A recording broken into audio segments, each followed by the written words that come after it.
So, I'm going to ask just this room at this moment, how many people in the last month have had a patient who's had severe intraoperative pain?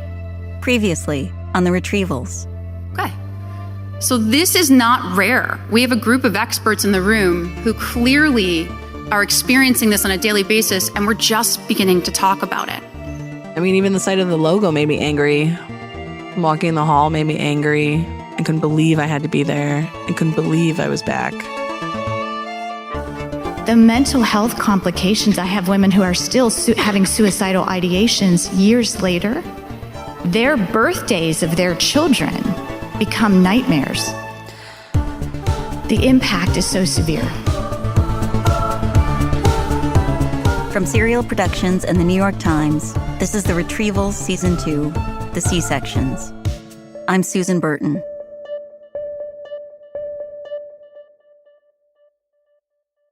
And that's me, actually, in this episode's opening shot. Oblique view, you're mostly seeing a blonde ponytail. I'm turned toward the window on a plane. The reporter character. On TV, the reporter character is typically investigating something. And this is an investigation, but it's an investigation of a deviant practice, surgery without adequate anesthesia, rather than of a traditional crime. Now we see the reporter, me, waiting at Heathrow for the tube into London, now emerging into a dark spring night, tugging wheeled luggage down a bumpy stone walk. There's nothing about this that reads hospital, and that's deliberate, because we're going to be outside the hospital for a lot of this episode where I tell you about Susanna.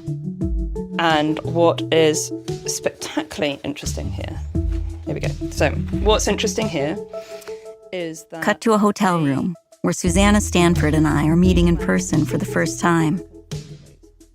I'd come all the way to London to meet Susanna because it seemed to me she devoted more attention than anyone in the world to solving the problem of pain during cesarean, despite the fact that she's not a doctor herself. I'm not an obstetric anesthesiologist. I'm just a regular person off the street, so to speak. Susanna and I are going through a folder of papers she pulled out of her backpack as soon as we came up to the room. The folder of documents handed to a reporter, that's a trope. But there's a twist here. It's also feminine. The room itself is tiny, atop a narrow flight of stairs. We spread the papers on a crisp white duvet. Many of them are medical journal articles about pain during cesarean. Tell me about what we're looking at right here. So this, just to give you a sort of sense of how accepted this was. This is an editorial from 2006 in the International Journal of Obstetric Anesthesia. The editorial, by a British doctor, was about the necessity of keeping good records in case you ever got sued by a woman who complained of pain during her cesarean. Let me read you the opening section. It was all so simple in the old days. You simply injected the local anaesthetic down the epidural, warned her that she'd feel a bit of pain, and told the obstetrician to get on with it. And then things began to become more complicated. First, women began to complain more, no doubt fueled by general changes in patients' attitudes as they made the transition from passive recipients of healthcare to consumers. Doesn't that just tell you so much? I mean, it's just like, well, the women started speaking up. Damn it, those wretched women started complaining about pain. I cannot believe this. This is 2007, 2006? Yeah. 2006. It's not the 1950s. Susanna is one of the patients who wrote to me after hearing season 1 of the Retrievals. Her email was unusual. She understood this was happening a lot, way more than most people knew. She included links to papers she'd written about it, articles that had been published in prestigious medical journals. At first, this confused me. Though she wasn't a doctor, had she done a master's in public health or something? No. I started reading what she'd sent. Then I started doing my own reading in the medical literature. And what I observed was that a paper Susanna had written, describing her own painful cesarean, was cited in all of these other papers. Stanford and Bogod, 2016, was the citation. Stanford and Bogod, again and again. Who was the Stanford everyone was talking back to? To me, it seemed like these papers were telling a story, and Susanna was where it began. I called her up, and now here we were a few weeks later in London. Mixed in with the published articles Susanna has brought with her are 2 essays she's written expressly for our meeting. Why do so many women feel everything during cesarean delivery? Reads the heading on one of these printouts. Why isn't it better known? Why isn't pain recognized? So this, when we were speaking, the first time we spoke, and the ideas of different things were coming together, and it was like watching a pinball machine, because there's just so many layers. So before meeting with you this time, I was like, right, I'm going to try and figure out like a structure to be able to explain the different layers. And I think I have 7,500 words, which by my calculation would take about an hour and a half to go through. Susanna has divided her essay into behavior, system, and culture. I'm interested in all of these layers, but I want to start with a different one, the personal. She'd taken this problem on, and she was the mind behind some of the essential solutions to it. But she'd become that mind because of something that had happened to her body. How many of us women, by the way, have devoted our minds to suffering originating in the body? If it's all right with her, I want to start with that. We move a writing desk away from the wall, sit on either side of it, and begin. In 2010, Susanna went to the hospital for a scheduled C-section. Her first child had been born vaginally, but with this pregnancy, the position of her placenta posed a risk. Susanna changed into a gown. A couple hours later, she was wheeled into the OR, and an anesthesiologist administered a spinal block. Then he tested to see whether her block was working. There are a variety of ways to do the test. This anesthesiologist sprayed fluid onto Susanna's skin and asked, "Can you feel the sensation of fluid on your skin? Or can you feel that the fluid is cold?" And I just couldn't tell. The anesthesiologist repeated the same test and the same question multiple times. It was very clear to me that I was not answering the question correctly.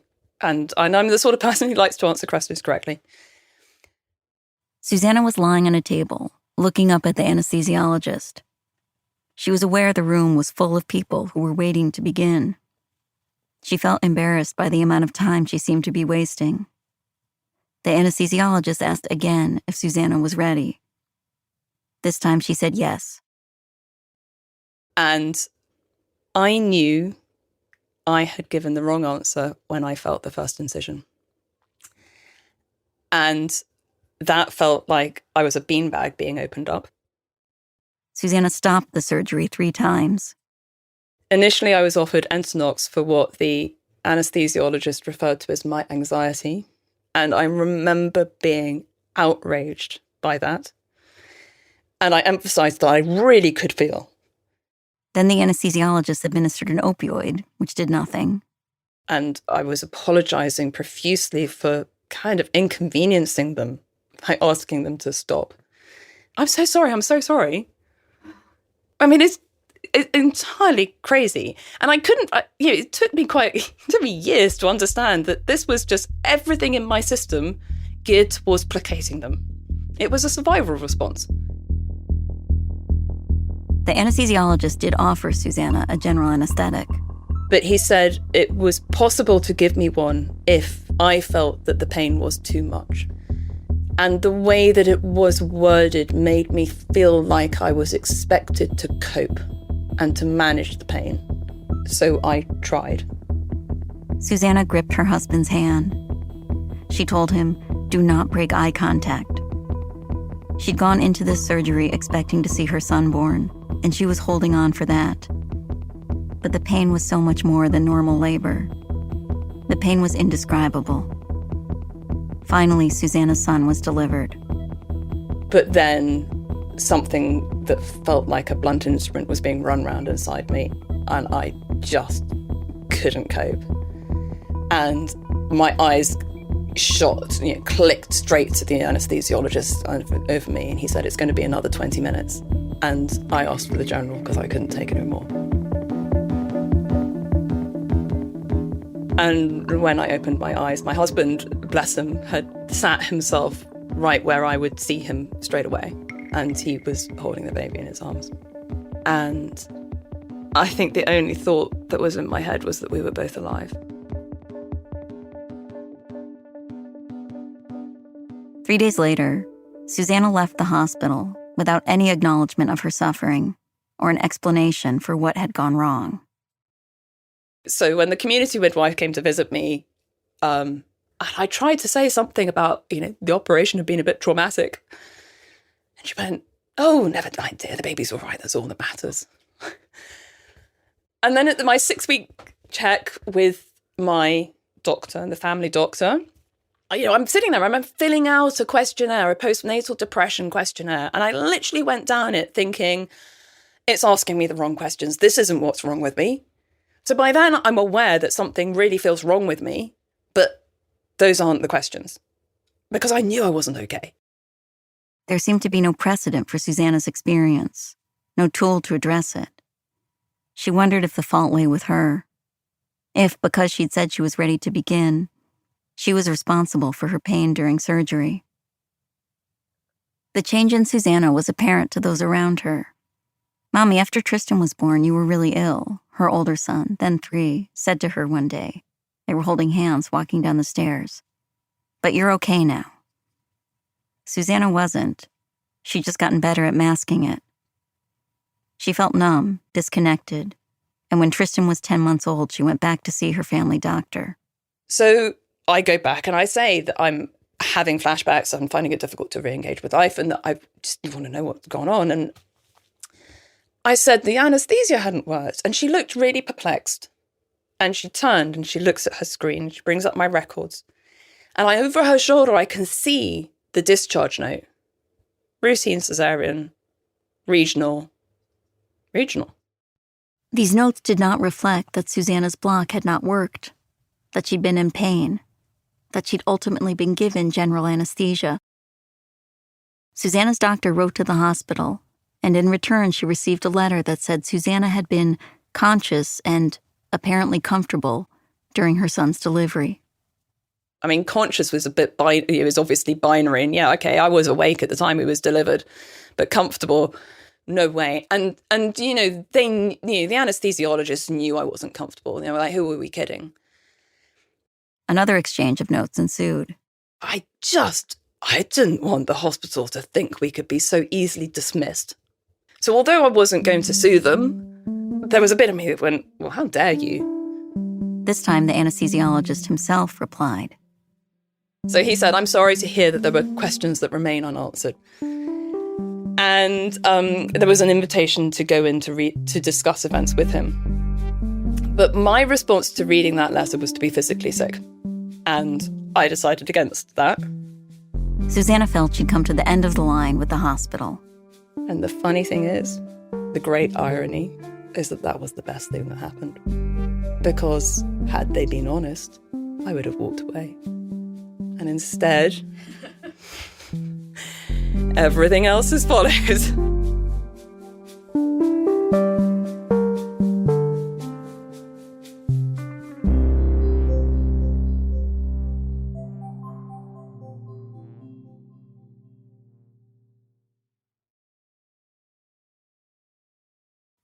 Susanna found herself starting to think about the surgery in a new way. Not just flashbacks, but trying to unpack it. One afternoon, she and a friend who'd also had a C-section, Claire, were watching their children play outdoors. By then, she'd had 2 kids and I had 2 kids, and our big ones are bouncing on the trampolines and the babies are next to us. And I said, I was trying to understand, there was something wrong with the testing of the block. And the reason that I got to that was that when I'd been turning it over and over in my head, I'd kept coming back to this same thing, which was it was just extraordinary that I'd allowed the operation to start when I was not sure. But then I was just thinking, well, maybe what was if the test wasn't good enough? Because I'd been really confused by the test. yeah, what if the testing's not good enough? And I said something hadn't been clear. And she said, that's really weird. I found that difficult too. And I just stopped and I looked at her and I'm thinking, okay, so she's got tremendous presence. She's really clever. She runs a team of like 100 people. This is no shrinking violet. Maybe it's not just me.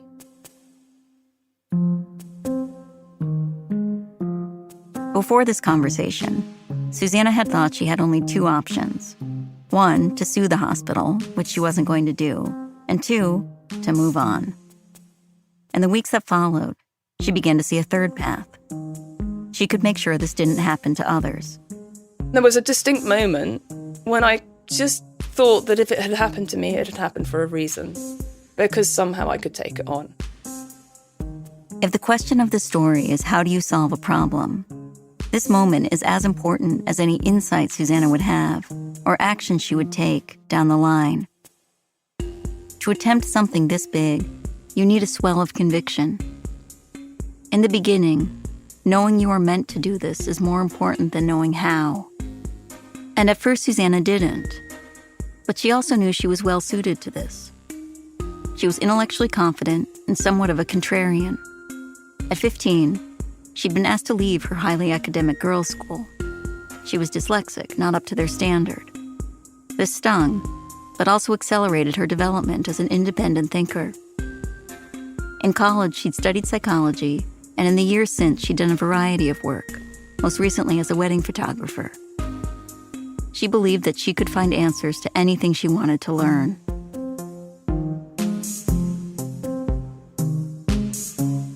Susanna knew she had a better chance of being taken seriously if she could present evidence that this was happening to more people than just her. Her college coursework had emphasized research design and data analysis, and now at home she wrote a survey. The survey was 10 questions, because that was what SurveyMonkey gave you for free. She posted the survey on the parenting website Mumsnet and waited. She'd phrased her questions with a researcher's formality, giving the survey an official veneer. She had no illusions that this was a real study, but it was an original one. In 2011, when Susanna posted her survey, there was no published medical literature on the patient experience of pain during cesarean. Outside of Susanna on Mumsnet, no one else seemed to be looking at this. Soon she had 150 responses. Not all of the women had felt pain during their C-sections, but many of them had, and the patterns in their experiences mirrored her own. In addition to the 10 questions, Susanna had included text boxes where people could write their stories of traumatic births. It chilled her to learn of the lengths to which some of the women had gone to avoid having to give birth again. One woman had been sterilized. Another had had an abortion. And I knew I would do the same thing. Not a shadow of a doubt. There was no way I could go through that again. The responses confirmed for Susanna that no, she wasn't alone in this at all. But just reading them was overwhelming. The idea of doing something with them was not yet something she could handle. So I printed the whole lot off, put it in a folder, stuck it at the back of my desk. I just couldn't deal with it. Meanwhile, there was something else Susanna was avoiding. By now, Tristan was a year old, and he kept failing hearing tests. The doctor said he needed tubes in his ears. Otherwise, he'd have trouble learning to speak. But tubes meant surgery, and Susanna just could not take him in for it. And it's extraordinary to me as a, educated professional mother who obviously wants the best for my children. I held off medical intervention because I was too scared to take him in. And it seemed entirely rational at the time.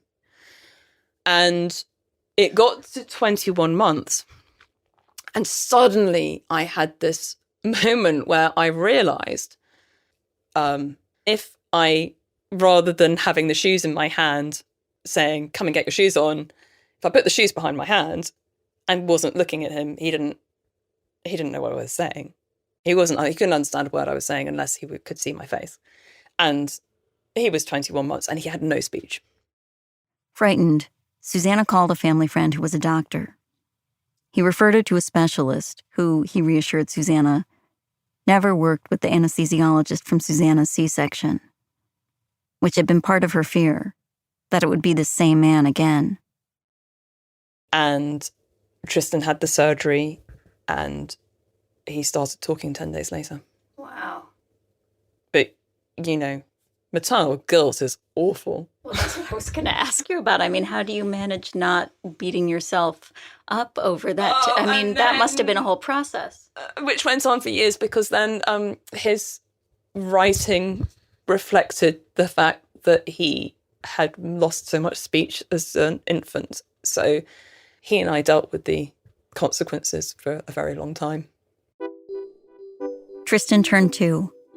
The surveys remained in the drawer, haunting Susanna. But I was really putting it off. And then another birthday went past, and so by this point it was his 3rd birthday, and another Christmas was approaching, another year end was approaching, and I was like, I've got to do it before the end of the year. I've got to do it. And honestly, these women's experiences, I'd been told them, I had them, and I was a guardian for them. And there was just this extraordinary imperative. I had to do something about it. I had to. I knew I had a duty to follow through. I couldn't walk away. Susanna opened the drawer and took out the surveys. Soon she began drafting a letter presenting her findings. She lays out her data. For example, 33.8% of women were confused by the cold spray test. And she makes sense of it. Quote, "A test which relies on a question which a third of respondents find difficult to answer is bound to result in procedures going ahead when they should not." And she makes clear where she's coming from. "I've never blamed anyone for what happened at the time of my operation," Susanna writes. "However, mistakes were made, and my subsequent research suggests that my experience is not unusual." She's not seeking retribution. Rather, her interest is in, quote, "helping anesthetists and making a difference to patient outcomes." Finally, on the last Sunday before Christmas break, Susanna pasted her letter into an email and hit send. 2 hours later, the president of the Royal College of Anesthetists replied and asked her to come see him. And when I did meet him, I said, "Thank you so much for meeting with me." And he said, "It took you 3 years to write. It was the least I could do." So what an incredibly compassionate man. The doctor took Susanna seriously, not just as a patient with a bad experience, but as a mind. He was a cardiac specialist, but he put Susanna in touch with an obstetric colleague. The cardiac guy, he had no skin in this game. The obstetric guy, he was polite, but he seemed to initially underestimate Susanna. A slight sense of, "You don't understand the finer points of this." But Susanna had already read enough of the research to push back. And one thing led to another, and soon she'd been invited to tell her story at the annual meeting of the Obstetric Anesthetists Association. Susanna wasn't going to just offer her account. She planned to articulate what could be learned from it. It's not good enough it's not enough just to say this horrible thing happened to me. And it's quite disempowering for you as the person to whom it happened to simply give a victim story. I was never taking that line. Everything was about learning. Everything was about trying to understand why, how, what was causing these sorts of situations. The anesthesiologist obviously did not want the patient to be in pain. So what could be getting in the way of that? This was what Susanna wanted to know. She dove into the medical literature. There wasn't much out there on intraoperative cesarean pain specifically, but she read other kinds of papers, on things like best practices when anesthesia fails. She felt like she had one shot to answer this question. There would be hundreds of anesthesiologists in the audience, and she'd been told that she would be the first patient ever to speak at their conference. Who knew if she or any other patient would ever be invited again? "When I first heard about you and was sent your letter, I assumed you must be mad," one of these doctors had told Susanna. Then I realized it was very well written. And it's British mad, so it's crazy. Okay? Not American mad, which is furious. It's British mad. She's crazy. It's no wonder that when Susanna began scripting her talk, she took care to, as she puts it, get all of the emotion out of it. Because I knew if there was too much emotion, it would shut people down, and I never wanted to be dismissed as the hysterical woman. And so getting a voice heard relied on being able to present an intellectual argument. Hello, my name is David Bogod, immediate past president of the OAA. I have with me Susanna Stanford, a patient who had a very traumatizing experience under anaesthesia for childbirth. Susanna, can you tell us a bit about yourself? I'm a photographer and a university's advisor in a school. My husband is also in... This is not a recording of the actual talk. It was recreated for an educational video. Susanna and a doctor are sitting in a windowed office. The silver-haired doctor with a patterned tie, Susanna in a dress with cap sleeves. The theme of the talk is how failures in communication can result in intraoperative pain. So could you describe how you first met your anaesthetist and how the conversation went? We were in the ward beforehand, and I had already changed... Susanna and the doctor walk through her surgery, slowing down once they get to the testing of the block. The first thing Susanna wants the anesthesiologist to understand is what's going on from the patient's perspective. I was lying on my back, looking up into the face of someone who was convinced that the block would be working. He was the expert, the person with authority. And I would say that's a really difficult situation in which to go against authority. The thing that led me was the anaesthetist's conviction that all was well. Now Susanna switches from explaining what's going on inside for the patient to considering what's going on inside for the anesthesiologist. I appreciate the need for confidence. When you go to place a spinal injection, you need to believe you're going to get it right. However, I think that once that's been done, the anaesthetist needs to switch very quickly from being the technically adept wizard placing the block to a mode of patiently seeking approval when testing. A doctor needs to be confident to place the block. The same way you need to be confident when parking a car. If you think you're going to mess up, you will. But the confidence that's crucial for placement is harmful for testing. A doctor who assumes his block is working may ignore red flags that it isn't.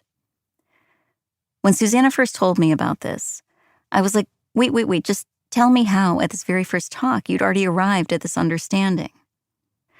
She'd imagined herself into the anesthesiologist's side and so fully inhabited that role that she determined there needed to be a deliberate cognitive shift from confidence to doubt. So it has to be a conscious effort to work on the basis that the block is not adequate until proven otherwise. Don't assume the block is working. Assume that it isn't. This has become a truism in the field, and as far as I can tell, Susanna is the source of it. Later, Susanna would build on this with another catchphrase. You test the block, not your block. Anesthesiologists are judged by their blocks. It's easier to admit the block has failed than to admit your block has. As Susanna narrates through her surgery, the doctor occasionally offers a question that moves the two of them to the next lesson. Sometimes the British understatement is comical. In retrospect, do you think the anaesthetist could have handled it better? Probably. Now Susanna lays out exactly how the anesthesiologist could have better communicated with her once it was clear that she was in pain. Importantly, he could have changed the way he presented the option of general anesthesia. A lot is said about choice, and I would say that women should be able to express their preferences on all available choices in childbirth. But lying open on an operating table, I was not in the best position to make the best decision for myself. Many people might hesitate to say this, anticipating a flare-up. What, you're saying that a woman can't always make her own best decision? Do you know what a slippery slope that is in reproductive health? But Susanna's not advocating for curtailing bodily autonomy.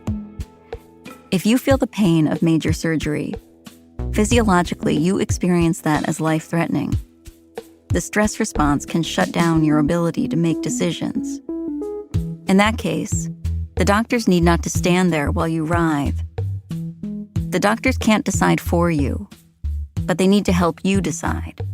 It would have been more helpful to me if, rather than putting the onus on me to handle it, the anaesthetist had said, "I'm sorry this is happening, but if you can feel this, it is very likely to get worse. And in these situations, we recommend switching to general anesthesia." "I can give you general anesthesia if you really want it," is not the same as saying, "I can see you are suffering. You don't have to suffer. I recommend that you go to sleep." The doctor needs to give the patient permission not to suffer.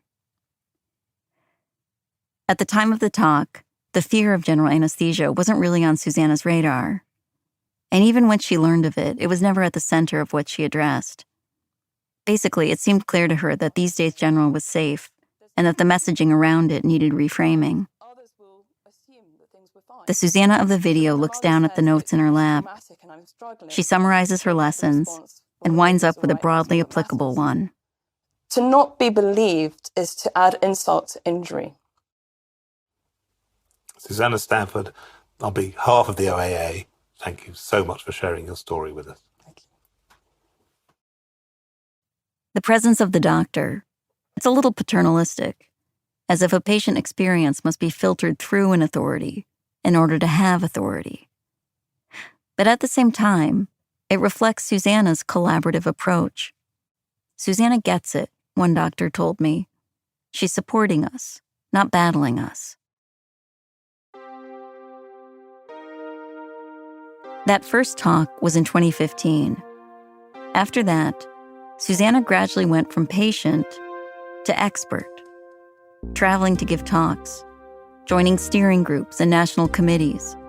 There was no money in it. It had to happen on the sides of her life. Yet in a way, it became the center of it. For the next 10 years, she devoted herself to solving this problem. Within only a year or two after that first talk in 2015, Susanna recognized that just talking wasn't enough. It became apparent to me really quickly that you could influence individual care. Like that. It would change. Like they would make a decision to change their practice, and that would be in their practice the next day. Indeed, a survey had found that over half of doctors changed the way they practiced after hearing Susanna speak.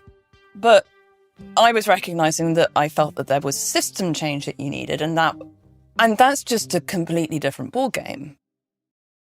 System change, what does that even mean? To change a system?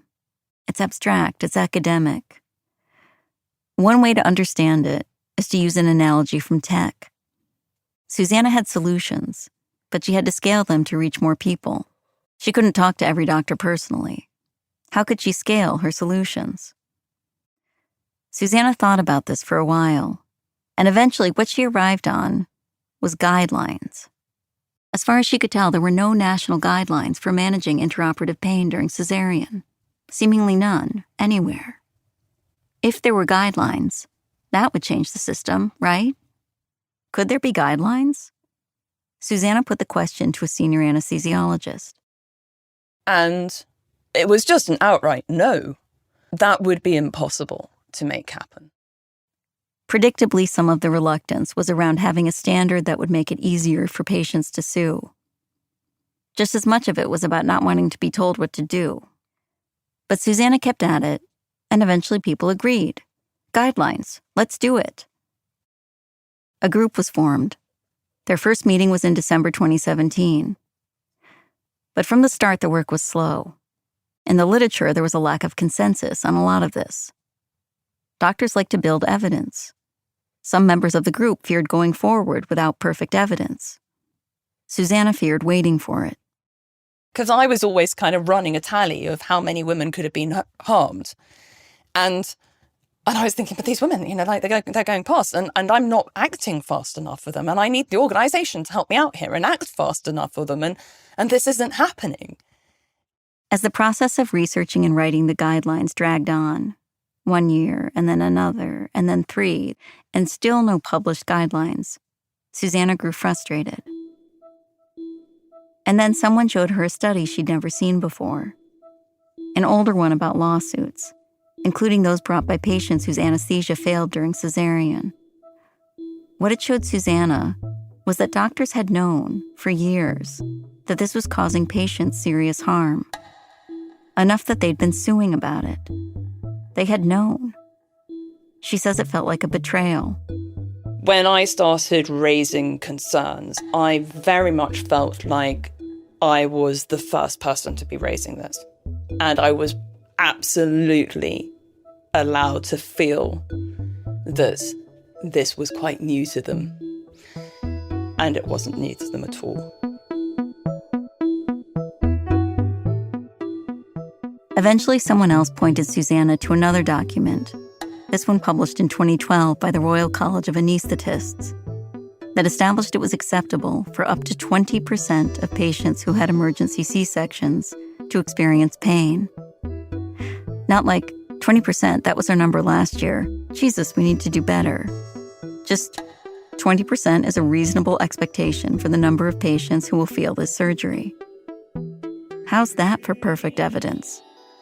Evidence that pain had been not just noticed, but banked on. It all just burned. What does it say about our attitude to women and women's pain that it's okay? And okay, again, stop, think, try and understand. How did this happen? Try and understand why. I pull myself back and go, okay, why? What is it? And was it that, okay, well, women have babies and childbirth is the most painful thing that women normally experience. And did that mean that somehow, somewhere, there was a sense that intraoperative pain couldn't be any worse and that it was equivalent and that having babies was expected to be painful, and so therefore if you had pain during surgery having a baby, well, it was still kind of childbirth. And was that why it was allowed to be the case that we tolerated pain? Because that's the only way that I can possibly explain it with good intent. But I just feel like even somebody who's never given birth understands that having somebody cut you open, that is more painful than childbirth, right? So there's still some mental accommodation that's happening. I don't quite understand it yet. I think it could be called normalization of deviance. Normalization of deviance, a phrase used in patient safety circles to explain how things that are clearly wrong come to be accepted as normal. And on some level, maybe the reason for pain during cesarean is as basic as that. Having babies hurts. Vaginal birth hurts, so it's okay for C-sections to hurt as well. It's how a doctor might square the pain, and why a patient might believe she must tolerate it. Finally, in 2022, the guidelines were finished and published in a leading anesthesiology journal. It made me cry. They named me as the second author. And that was, yeah. The guidelines are not a simple checklist, more like a short chapter. They start before the surgery even begins. When you meet the patient, you set expectations about pain, which means that you talk to her about the sensations she may feel, even if her block is working properly, as well as the possibility of it failing. You assure the patient that there are ways to address pain. You talk them through with her. You present general anesthesia as one of a list of options, not as a last resort. Next, there's a lot of advice about testing, including which test you should do. That cold spray thing is discouraged, but the recommended alternative, light touch with cotton wool. Forgive me, this does not sound robust. But there's also an instruction that seems very useful to know, which is don't go ahead with the surgery if a patient can do a straight leg raise. The guidelines continue, underlining the importance of record keeping and follow-up, and toward the end, offering some sentences that speak to the broader implications of Susanna's work. Quote, "A woman must be listened to, and her account of events accepted as her genuine experience. An explanation as to the possible reasons for intraoperative pain should be offered. A woman must be listened to, and also she is owed an explanation. If you write these things down in a document marked guidelines, that goes a long way to making them not just ideals, but standards. Things that a doctor or institution must do or be judged as negligent." By the end of the year, the guidelines were on the list of the most downloaded articles for the journal. They sent Susanna a certificate for this. She hung it on her fridge. Let's watch her now, sticking it there with a magnet, and then cut to a hospital. It feels good to be back there, and it's such a fancy one too, Cedars-Sinai in Los Angeles, where an obstetric anesthesiologist who's read the new guidelines thinks, we need something like this in the U.S. This doctor happens to be the head of the obstetric committee of the American Society of Anesthesiologists. With the help of a group, he gets statements that provide guidance for U.S. doctors written. When the guidance is released, it's accompanied by an editorial that declares, quote, "We can and must do better." Susanna had wanted there to be learning, and here were her lessons, laid out in a form that could be adapted by others. It was a major contribution. But in the very same issue of the journal that contains the guidelines, Susanna published a second paper that maybe matters even more. It began when the journal's editors contacted Susanna and asked if she'd write a response to a new study. This alone reflects Susanna's unusual stature in the medical community. Typically, only doctors get assignments like this. Susanna said yes, and then she received the study. And of course, it's an awful lot easier to write something if you're agreeing with people, and I realized really quickly that I was going to be disagreeing with them. The study was the first really big attempt to calculate how many patients were feeling pain during C-sections. The authors had gotten their data from older studies that already existed, studies about block failure. But the problem was, in every study, failure had been defined by doctors, not by patients. Everybody had been making the same mistake. Everybody. All of the authors of all of those 54 studies, not one had been asking the patients. No one was asking the patients. It was a simple but profound insight that would reshape the entire direction of research in the field. What you needed to do in the research was the same thing you needed to do in the operating room. Ask the patient whether she is in pain. Ask the patient what she feels. Medicine relies on research. What if that research were grounded not just in the measures that matter to doctors, but in the ones that are important to patients? What if women's individual and subjective experiences of pain were collected and validated with the same seriousness as any data set? Susanna's response informed the first ever national study in North America where doctors asked patients if they felt pain during their C-sections. By the time it was completed, almost 15 years had passed since Susanna's surgery. The work she's done during that time has come at a cost. I had to keep it fresh. And I had to create a different version of myself. A version of myself that could stand and speak. Because I'm not naturally someone who would ever stand up on a stage. You know, like at school, I moved the set. I never public spoke. I hated reading out loud in class at school. You know, I had to create a version of myself that could stand and speak. And all the time I was having to kind of censor myself in how I was doing it. You know, that whole thing of the woman, she has to be likable. You can't speak with authority without being accused of being arrogant or, you know, strident or bossy or any one of these awful words that gets, I mean, you know, there's no winning. But the cost, you know, like every time, like early on, whenever I spoke, I would be wrecked for like a week afterwards. I'd be exhausted. It would emotionally draining. And obviously I got better at it and I spoke less about my own experience and more about the research and I got more comfortable in it.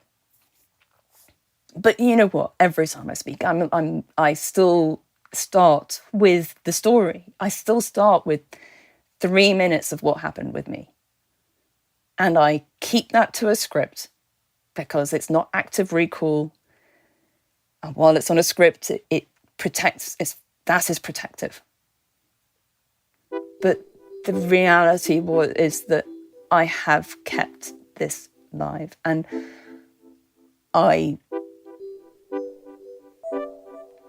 am tired. I'd started out wondering how Susanna had taken on this problem. But at some point my question shifted to what would make it possible for her to stop. I went home to New York, and several months later, I got an answer. That's after the break.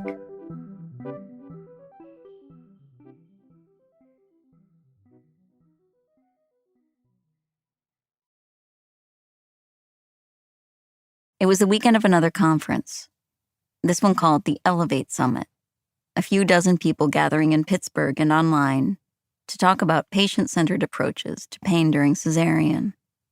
I would be joining as a reporter, Susanna would be participating online, and Heather Nixon, the doctor from Chicago, would be there in person. The two of them would be meeting for the first time, and I wondered if they would see in each other what I saw in them. To me, they were mirror images of each other, identical cousins, the proper Brit and the buoyant American. The conference kicked off with a video Susanna had made. Good morning. I would like to start by saying how pleased I am that this... But some of the group seemed to know who she was already. It wasn't long before Heather was describing some of the changes she'd made at her hospital. People don't believe in pain squares. The reason I started doing it is because on our unit, we had a bunch of misses where we found out after the fact patients were having a lot of pain or had really horrible experiences. So I kind of, this is what... And Susanna was back channeling me on WhatsApp. I like Heather. She's got it spot on. And connecting with her in the room. I love what you've just described, Heather. And the reason I do is I'm picking up on what... The goal of the conference was to set priorities for action, to plan out how to solve this problem over the long term, and to think about all this from the perspective of what matters most to patients. There were all kinds of suggestions, like prenatal education. Patients should know that this happens, that it's a risk like any other, like preeclampsia or gestational diabetes, and that if it does happen, they don't have to endure it, that doctors can treat it, that they will. On big pieces of white paper stuck to the walls, someone kept track of ideas for a research agenda. The group met over 2 days, and at the end, everyone went around and gave their key takeaways. Susanna asked to go last. And Susanna. So, this is quite emotional. It's been a huge... Sorry, I'm going to take a breath. Yes, take it. There is a quote that many of you will know from Margaret Mead, who said, "Never doubt that a small group of thoughtful, committed citizens can change the world. Indeed, it's the only thing that ever has." And this is, by the way, the child that got me into this. Susanna's son Tristan entered her square on the screen. Dark hair, soft smile. And he's going to be 15 this year. So this is, and he's very sweet. And look at him. this has been a huge part of my life for almost 15 years. And I have had to keep going because there was never a group to take it. And so in this room, you have that group that enables me to pass the baton on. And I'm so grateful for you all because I have so much hope for that progress happening. So thank you. Yeah, come on, go do it. Thank you for sticking with it and bringing it to everyone's attention. It was the first time she'd ever done anything like that, Susanna told me. She'd never even shown a picture of Tristan before. She'd always been very clear that this was not his story. As for Susanna's own key takeaway? Of everything I heard, what made most of an impression was Heather Nixon's work. And that was because it was something that was already in progress. It was something that's already happening. The group had convened to decide what to do next. But here was Heather, already doing it. She wasn't the only one at the summit taking measures to prevent pain during cesarean, of course. But she'd come up with a novel system she told the group about. Something she said seemed to be working. And the room was interested. I want to take my hat off to you on this. I think that's an amazing intervention that you were able to accomplish that culture change. What exactly was Heather up to at UIC? Some other things we did is we eliminated the word pressure in the operating room. If the nurses will report to me if the residents are asking if she's just having pressure. Because I'm like, you will never ask that to my patient. You'll ask her if she's having pain. Susan will attest, she actually watched me in the operating room. She came and visited our site and... What I saw in the operating room with Heather. We go back to the labor and delivery floor, back to our medical drama, and see what happens when Heather tries to put solutions into practice. That's next, on the final episode of The Retrievals.